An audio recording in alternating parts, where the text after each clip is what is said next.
The easiest way to describe is that we make sort of sensory performance works with a very diverse, collaborative force of people.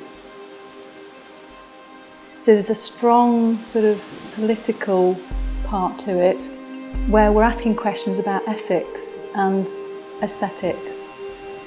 And that, I think, has been our challenge for the last 25 years. So Salamanda Tandem is like creating a force, you might say, a group of people, a kind of family group of people who have a similar ideology, and there are these principles and values. I think that attitudinal change is a big part. Something that was very powerful for me as a child was the way my father was treated by other people. My father was deaf and blind, and I experienced him as awe-inspiring. When working with profoundly disabled people, for example, a project recently, those children needed someone to say, no, we're not going to split this group into two and send the ones who are in wheelchairs, who are actually profoundly disabled, round the back entrance, and the others are going to make the front entrance onto stage. We're all going round the back. In fact, we're having a mini concert round the back. You know, in fact, part of our work is going to be, you know, near the dressing rooms, off stage. At the moment, we have a quartet, for example, one blind person, one visually impaired person, and two sighted people.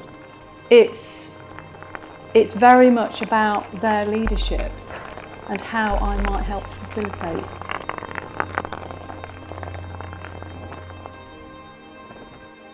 When I started to work with Mikkel, who's the most incredible long cane user, he uses it as though it's like cat's whiskers, as an extension of his body. And by accident, we were at Corby Cube in the new building. One could hear this incredible sound. It was almost by accident that the floor had this beautiful resonance.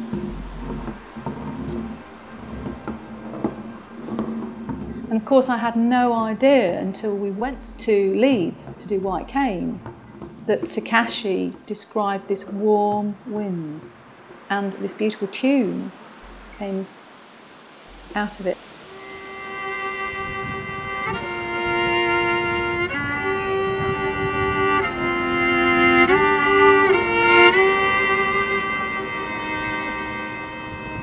He was describing the gaps between the buildings and the way the wind changed.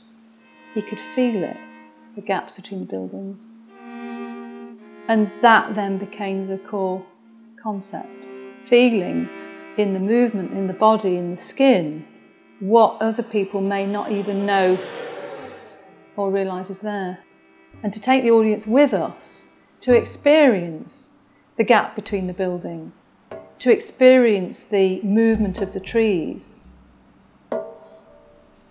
We decided to place ourselves right in the most busy square in Leeds. And it's the first time we've ever put ourselves in an absolute public situation. So there were lots of issues because, for example, we have 70 radio headsets. We didn't want it to be the kind of event where people had to book tickets. What was amazing was that people were drawn in. They would have a little listen. Oh gosh, I never knew that this is what this was. Also drawn into the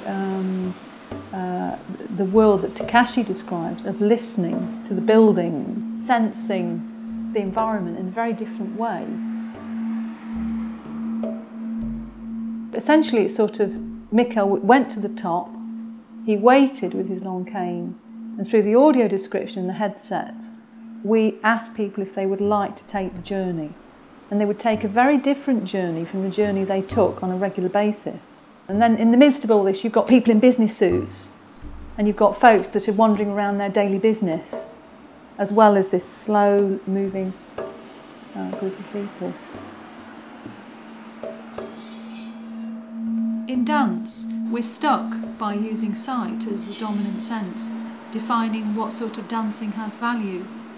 But if we widen our perception, there are no limits to expressive potential.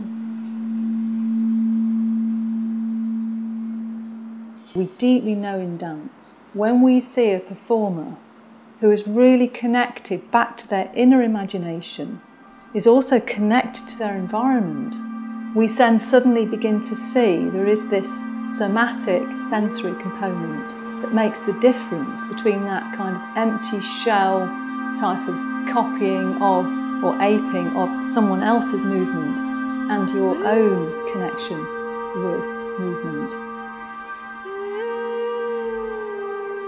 I think movement is life.